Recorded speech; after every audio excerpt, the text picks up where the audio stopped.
तेजस्वी जी ने समय रहते सचेत किया और इंडिया गठबंधन के सभी नेताओं ने स्पष्टता संदेश दिया कि अगर लिटरल एंट्री को वापस नहीं लिया गया तो हम सड़क से सदन तक भारतीय जनता पार्टी और केंद्र सरकार को चलने नहीं देंगे। पनोरमा ग्रुप, जो सोचता है वो करता है। आपके अपने सपनों का आशियाना। नमस्कार, आप देख रहे हैं सिटी पोस्ट और मैं हूं अभिषेक मिश्रा। देखिए, बिहार के मुख्यमंत्री नीतीश कुमार भी क्या चिराग पासवान की तरह बीजेपी को और पीएम मोदी को झटका देने जा रहे हैं। वैसे झटका देने जा रहे हैं नहीं, झटका दिया है जेडीयू ने भारतीय जनता पार्टी को। एक खबर कल देर शाम आती है कि संसदीय समिति की कोई बैठक होती है और उसमें जेडीयू के सांसद गिरधारी यादव टीएमसी सांसद और कांग्रेस के सांसद के साथ खड़े दिखाई देते हैं, उनके स्टैंड के साथ खड़े दिखाई देते हैं और जाति आधारित जनगणना को लेकर जो मामला होता है उस स्टैंड के साथ गिरधारी यादव जो जेडीयू के सांसद हैं उन्होंने साथ दिया टीएमसी और कांग्रेस का। हमारे साथ आरजेडी के प्रवक्ता एजाज अहमद साहब हैं। क्या खेल चल रहा है? भारतीय जनता पार्टी अपने दम पर बहुमत नहीं ला पाई है, सहयोगियों की सरकार है। तो कल जेडीयू के एमएलसी हैं गुलाम गोश कहा कि बीजेपी की सरकार बैसाखी की सरकार है, चिराग पासवान चिंताएं बढ़ा ही रहे हैं और जेडीयू है बीजेपी के साथ और उनके सांसद समर्थन दे रहे हैं टीएमसी और कांग्रेस के सांसद को। क्या होता हुआ देख रहे हैं जाट साहब? देखिए, सबसे बात बन तो नहीं रही। देखिए, सबसे बड़ी बात यह है कि प्रधानमंत्री नरेंद्र मोदी जो अपनी नीतियां चलाते रहे हैं वो नीतियां चलाने का प्रयास कर रहे हैं और कहीं ना कहीं वो बैकफुट पर हमेशा चले जा रहे हैं, क्योंकि अब वो नीतियां नहीं चल सकती है। भारतीय जनता पार्टी और नरेंद्र मोदी जो कहा करते थे कि नरेंद्र मोदी की सरकार, वो कहना भूल गए हैं, अब कहते हैं एनडीए की सरकार। और सबसे बड़ी बात यह है कि प्रधानमंत्री जी के स्तर से जिस तरह से एजेंडा चलाया जा रहा था और जिस तरह से एजेंडा फिर चलाने का प्रयास किया गया अंदर खाने से, एक साजिश की गई लिटरल एंट्री के माध्यम से कि आरक्षण व्यवस्था पर चोट किया जाए। एक जो साजिश हुई थी उस साजिश को इंडिया गठबंधन के नेताओं ने समय रहते पकड़ने का काम किया। तेजस्वी जी ने समय रहते सचेत किया और इंडिया गठबंधन के सभी नेताओं ने स्पष्टता संदेश दिया कि अगर लिटरल एंट्री को वापस नहीं लिया गया तो हम सड़क से सदन तक भारतीय जनता पार्टी और केंद्र सरकार को चलने नहीं देंगे।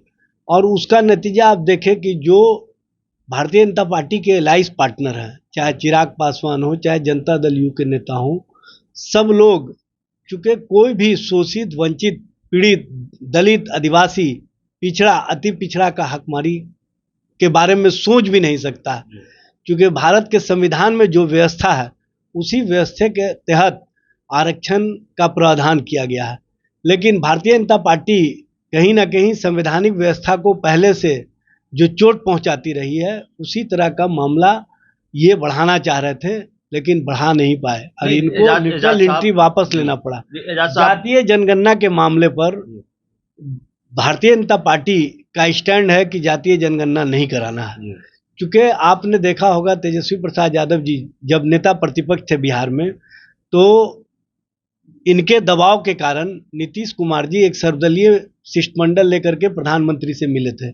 नरेंद्र मोदी से उन्होंने कहा था कि देश स्तर पर सभी दलों के नेताओं ने कहा था कि देश स्तर पर जो जनगणना के कार्य होने हैं उसमें एक कॉलम जोड़ करके जातीय जनगणना का कार्य करा दिया जाए, लेकिन प्रधानमंत्री जी तैयार नहीं हुए।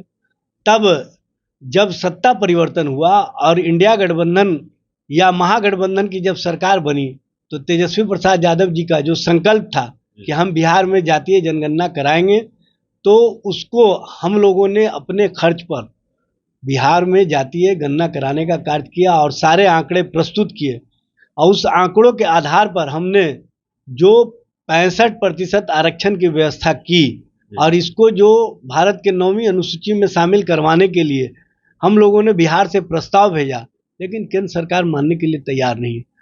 देखिए, एक बात समझ लीजिए, जनता दल यू और भारतीय जनता पार्टी नूरा कुश्ती का खेल खेल रही है और एक दूसरे को कहीं ना कहीं किसी मामले पर वो मात देने का प्रयास करते हैं, किसी मामले पर साथ देने का प्रयास करते हैं। जैसे आपने देखा होगा वक्फ अमेंडमेंट एक्ट पर जनता दल यू पूरी तरह से अपने आप को भारतीय जनता पार्टी के विचारों में आत्मसात कर लिया, और जिस तरह से ललन सिंह ने लोकसभा में बयान दिया, उससे स्पष्ट हो गया कि भारतीय जनता पार्टी के साथ जनता दल यू खड़ी है।